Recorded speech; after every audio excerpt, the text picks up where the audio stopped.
Hey everyone, thanks for joining. Of course, here with Jarrett. Got an awesome video we're gonna do, and I made Jarrett do some homework as well. We're getting questions about the kind of competitive landscape, so I want to go over it, talk about some competitors where they are, and in comparisons to Experion. First things first, Jarrett, how are you? Doing well, thanks, Jason. At our annual general meeting of shareholders yesterday. So glad to say that, we have a nice, engaged, really good shareholder base and everything got approved as planned. And, looking forward to new people that hear our story that want to join our family. Looking forward to seeing you guys at the next annual general meeting next year. Yeah, awesome. Great time. If you've got questions, make sure you drop them below. We are going to do some Q&A stuff, and Jarrett's extremely positive about answering questions from anybody. So thank you guys so much. But here we go. So competitive landscape. Look, I'm going to throw it to you. Of course, we get a lot of people asking for comparisons and things Hmm. within the competitive landscape. I'll throw it to you, and you can kick it off, and we'll go from there. Yeah, thanks, Jason. I mean, I guess how I look at the market nowadays, just broad stroke. There are about 670, licensed cannabis companies now in Canada, and they range from big, small, flower extraction, whatever it may be. So there's hundreds and hundreds out there that are actually operating in Canada right now. So what I just, how I look at the competitive landscape is how do I narrow that down to determine truly who our competitors are. So I kind of start with, we always told ourselves and brand ourselves as craft premium flower suppliers to the Canadian market, and we are a national brand across Canada. So I kind of asked the questions on, out of those 670 plus, like how many can actually grow a premium product? Who has got the right strain in the right environment, first of all? Then I kind of ask, how many of them actually have the license to actually get that to market? Just because you're licensed doesn't mean you have the right to sell in Canada. And then once you have that license to sell in Canada, how many can actually win a tender and put your product into the province? And then how many can actually win multiple tenders and then supply a national distribution product line?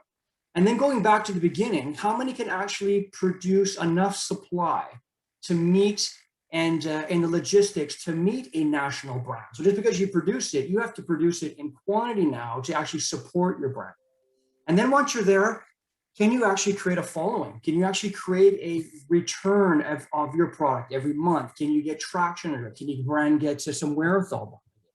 So once you answer all of those, then you have to ask yourself, can you continuously market your product? Can you actually go to the bud tenders? Can you support a retail across Canada? So if you take that original 670 plus licensed companies in Canada, that narrows it down to only a handful of can actually do what I just said. So who are those competitors, right? Who are those people that can kind of do what we do?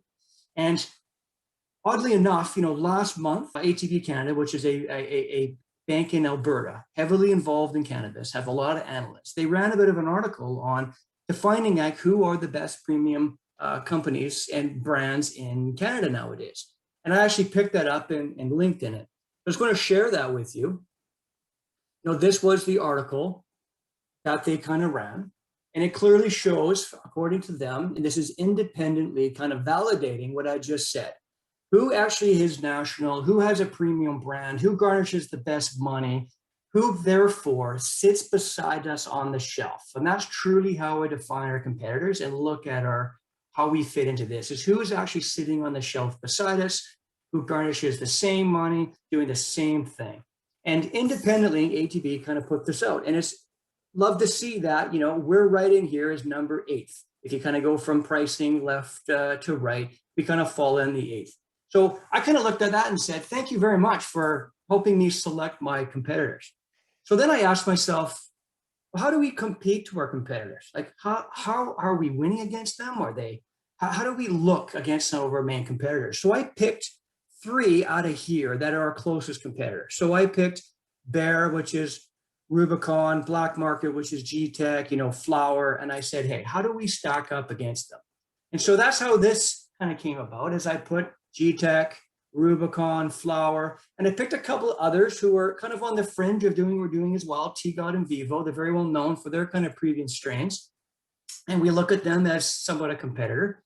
But if I just kind of pick these 3 that were absolutely put beside us, if I look at their most recent quarter sales compared to us, we are right in line, if not beating most of these guys. We're almost doing double G-Tech, doing double flower, a little bit under Rubicon.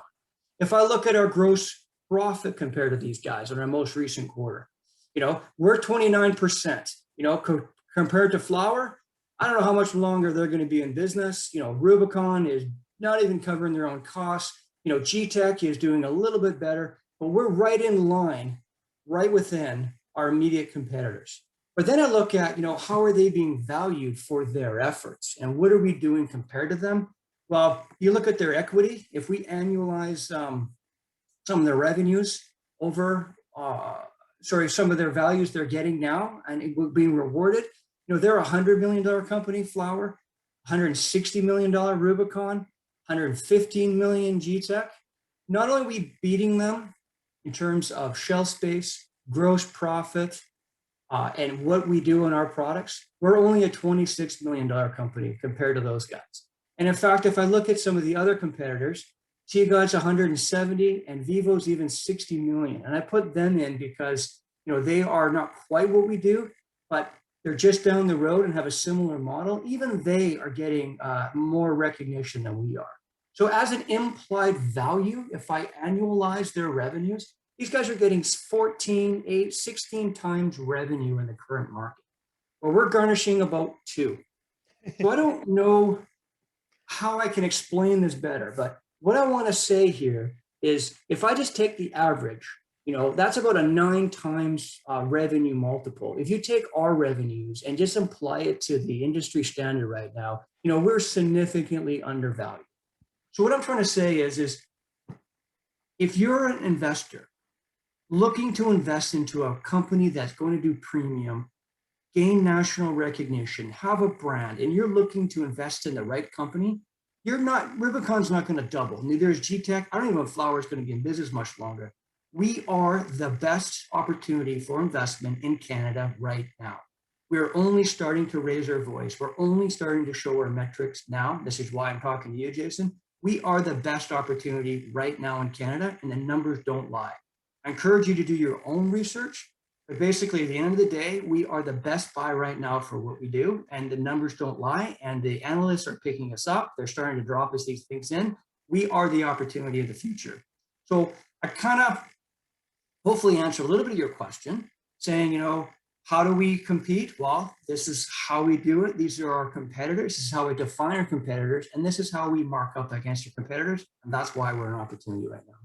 Yeah, look, obviously appreciate it, and thanks for doing that. And I want to say, anyone who's watching, please, if you have questions, we definitely want to cover them in an upcoming video. Please drop them below. And like Jared said, do your own research, see what kind of numbers you get to. But I think it's pretty safe to say and overwhelming, we're undervalued compared to where the market is. And so I appreciate you doing that. Thanks so much, Jared. Really, and I guess bringing it all full circle.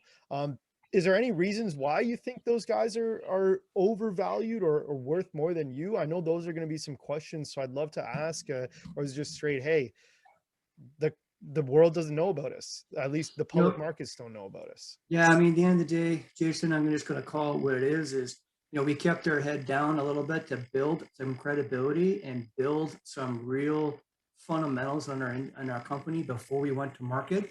I notice nowadays, if you go to market and you don't have actually some credibility behind your name, you're just kind of a little bit of a voice.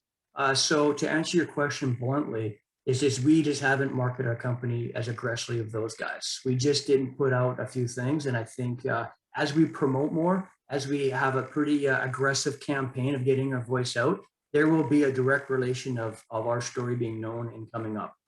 Do I think those guys are overvalued a little bit? Yeah, I think, maybe they'll come down a little bit, but not a lot. But we got a long way to come up. We are definitely the next opportunity. Yeah, no, look, so obviously appreciate it. And thanks for the comparison. Anything else kind of industry landscape? And I know this was more definitely for publicly traded companies, and we can go into other products and things you guys are competing against in another video, but anything else you wanted to cover? I do see this market very much going to be winners and losers as we get going here. I think people that haven't really built and got their house in order now will have a bit of a struggle. And I do see this opportunity for mergers and acquisitions are really going to start to continue throughout the year. I mean, it all started with Tilray and Afria. We saw, Canopy and Supreme just come together because of their premium location, and Canopy's losing market share, so they're going to buy it. And so in some ways, that actually makes us a desirable opportunity. And so I do see some of our opportunities going forward is how does that segue for us? And so those opportunities are starting to become present, and that will just further accelerate our valuations quicker. So again, like I said, the opportunity is still now before those things actually happen. Yeah, awesome.